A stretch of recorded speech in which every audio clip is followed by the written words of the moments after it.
Di tengah kegelisahan yang meluas di kalangan masyarakat, sebuah fenomena menarik muncul di kota-kota besar. Simbol tengkorak topi jerami, yang dikenal dari manga populer One Piece, menjadi alat perlawanan baru bagi para aktivis. Terinspirasi oleh kisah petualangan kelompok bajak laut yang mengejar kebebasan dan keadilan, simbol ini kini digunakan oleh mahasiswa dan seniman sebagai bentuk ekspresi ketidakpuasan mereka terhadap praktik korupsi dan kebijakan pemerintah yang dianggap tidak adil. Keterlibatan mahasiswa dalam gerakan ini tidak mengherankan.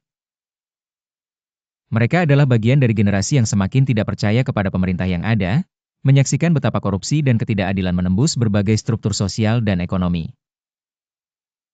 Dalam suatu kesempatan, ribuan mahasiswa turun ke jalan membawa bendera tengkorak topi jerami, mengidentifikasi diri mereka sebagai bajak laut yang menolak tunduk kepada sistem yang timpang. Seniman juga memainkan peran penting dalam gerakan ini. Mereka menggunakan karya seni visual dan instalasi yang berpusat pada simbol tersebut untuk menarik perhatian masyarakat, menciptakan dialog dan menggugah kesadaran akan isu-isu yang dihadapi negara ini.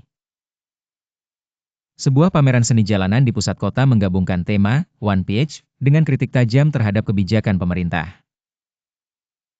Respons pemerintah terhadap gerakan ini cukup agresif. Menyadari bahwa simbol ini bisa menjadi lambang pemberontakan yang lebih besar, mereka mengeluarkan peringatan keras untuk menyetop penggunaan simbol tersebut dalam konteks protes. Polisi dikerahkan untuk membubarkan aksi unjuk rasa dan beberapa aktivis ditahan dengan tuduhan melakukan penghasutan. Namun, tindakan ini justru memicu reaksi balik dari masyarakat yang semakin mengidentifikasikan diri dengan semangat bajak laut yang menolak untuk dibungkam.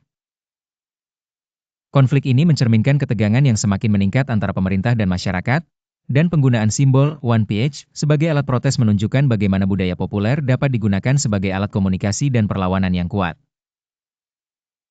Dapat dipastikan bahwa gerakan ini hanya akan semakin besar jika pemerintah gagal mengatasi isu-isu yang mendasari munculnya ketidakpuasan tersebut.